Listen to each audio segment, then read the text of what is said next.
But that's a little ahead of my actual introduction. The first thing we want to do is that we're going to start with libations. And so I ask you all to, libations is a participatory thing, so I ask you all to join me. But right now we're going to pour libations. Libations is an opportunity for us to pay tribute to those who came before us. We know that we didn't get here by osmosis. We didn't get here by our money, our good looks, or whatever else. We got here because of those who sacrificed before us. And so as we pay tribute to those who sacrificed before us, we take a moment out. This is really taking time to pay tribute to their contributions, to their sacrifices, to their successes, to the trials and tribulations that they may have been through. And it's an old process, right? So even in the neighborhood, folks do it today, they just don't recognize what it is.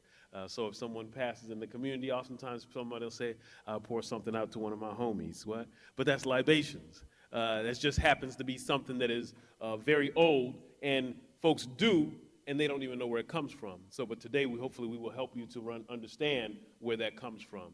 It's an old thing. It happens in most African countries. They do it with water. They do it with other types of things. A lot of places they do use gin or other kinds of alcohol because they talk about the spirits, and so that the ether in the air, the ether from the alcohol. But we use water because water is the cycle of life, right? So water in and of itself is the fundamental property that we have to think about, that our bodies are mostly water. Or what's around us, this earth that we live on, is mostly water. And so that the water that we experience and we see is this fundamental part of our very foundation. And so then as I pour libations, I ask you to participate by saying Ashe. Can everybody try that again for me? Say Ashe. Ashe, Ashe means so be it in Yoruba, but it also talks about power.